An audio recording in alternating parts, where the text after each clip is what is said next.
আসল বিজয় তো সেদিন আসবে যেদিন আর কাউকে অন্যায়ভাবে হত্যা করা হবে না। আসল বিজয় তো সেদিন আসবে যেদিন আর কোনো মায়ের বুক খালি হবে না। আর এটা কেমন বিজয়? রক্তের উপর দাঁড়িয়ে বিজয় হয় নাকি? যদি মুসলমানের জানের নিরাপত্তা না থাকে, মালের নিরাপত্তা না থাকে, ইজ্জতের নিরাপত্তা না থাকে, গত এক বছরে কত মানুষ খুন হয়েছে, কত প্রতিবাদী কণ্ঠকে থামিয়ে দেওয়ার চেষ্টা করা হয়েছে, রাস্তাঘাটে পর্যন্ত টার্গেট করে করে শুট করা হয়েছে। এই যে এক ওসমান হাদির যে পরিণতি হয়েছে, দুদিন পর এই পরিণতি আমার হবে না, আপনার হবে না, সবার হবে না, এর কি গ্যারান্টি আছে? এটাকে স্বাধীনতা বলে? এটাকে মুক্তি বলে?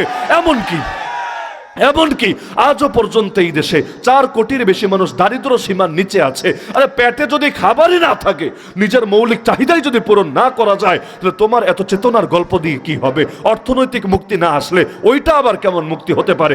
এমনকি আজও পর্যন্ত আলেমদেরকে হয়রানি করা হচ্ছে না? এখনো পর্যন্ত ওয়াজ মাহফিলেও কোথাও কোথাও ঝামেলা আগের মতো হচ্ছে নাকি হচ্ছে না? হচ্ছে। এমনকি কোথাও কোথাও তা আগের চাইতে পর্যন্ত বেড়েছে। দেশে আর চাঁদাবাজি হচ্ছে না, খুনোখুনি হচ্ছে না, মাদকের কারবার হচ্ছে না, মা বোনদের ধর্ষণ করা হচ্ছে না, সুদ হচ্ছে না, ঘুষ হচ্ছে না, দুর্নীতি হচ্ছে না। হচ্ছে নাটা কি আমাকে বলেন? এভাবে তো হতে পারে না, এভাবে তো একটা সভ্য জাতি চলতে পারে না। আরে কোনো জাতির ভেতরে যদি এত সমস্যা থাকে, ওই জাতির মুখে বিজয়ের চূড়ান্ত হাসিও কখনো ফুটতে পারে না। আসল বিজয় তো সেদিন আসবে যেদিন আর কাউকে অন্যায়ভাবে হত্যা করা হবে না।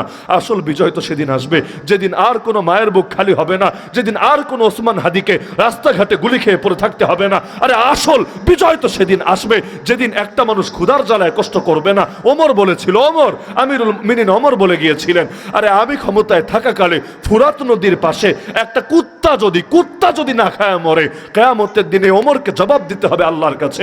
এমনকি রাতে রাতে ঘুরে বেড়াতেন, কেউ ক্ষুধার জ্বালায় কষ্ট করছে কিনা, কোনো মানুষ অভাবের যন্ত্রণায় রাত কাটাচ্ছে কিনা। এমনকি ঘটনা সবাই জানেন, বুড়ির ঘরে কষ্ট হচ্ছিল, ওমর নিজের পিঠে আটার বস্তা নিয়ে সেই ঘরে পৌঁছে দিয়েছে। খাদেম নিতে চেয়েছে, ওমর দেয় নাই।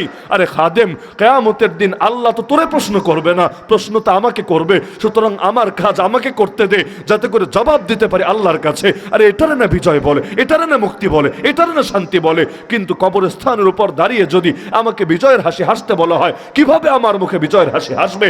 এখনো পর্যন্ত প্রেমের ফাঁদে ফেলে হিন্দুত্ববাদীরা কত মা বোনের ইজ্জত হানি করছে। এখনো পর্যন্ত বর্ডার পাস করে কত নারীকে পর্যন্ত বিভিন্ন পতিতালয় ইন্ডিয়ায় বিক্রি করে দেওয়া হচ্ছে। এখনো পর্যন্ত কত নারী রাস্তাঘাটে রেপ হচ্ছে। এমনকি পর্দা করতে চেয়েও পর্দার অধিকার পায় না। কেউ হিজাব নিয়ে টানাটানি শুরু করে, কেউ নিকাবের বিরুদ্ধে বলে, কেউ বোরকা খুলতে বাধ্য করে। এমনকি নামাজের স্বাধীনতা পর্যন্ত আসে না। আপনারা দেখেছেন বিভিন্ন প্রতিষ্ঠানে নামাজ পড়তে চাইলে পর্যন্ত অফিসাররা হয়রানি করে। কেন নামাজ পড়বা? তুমি বাসায় গিয়ে রাত্রে কাজা পড়ে নিও, এত সময় কেন লাগবা? আরে এটারে মুসলমানের বিজয় বলে? তাহলে কেমন বিজয়ের স্বাদ আমাদেরকে দেওয়া হচ্ছে? বাস্তবতা এটাই, যতদিন পর্যন্ত আল্লাহর জমিনে দ্বীনের বিজয় না হবে, মুসলমানের কপালেও পূর্ণ বিজয় আসবে না। কারণ ইসলামের বিজয় ছাড়া মুসলমানের বিজয় আসতে পারে না।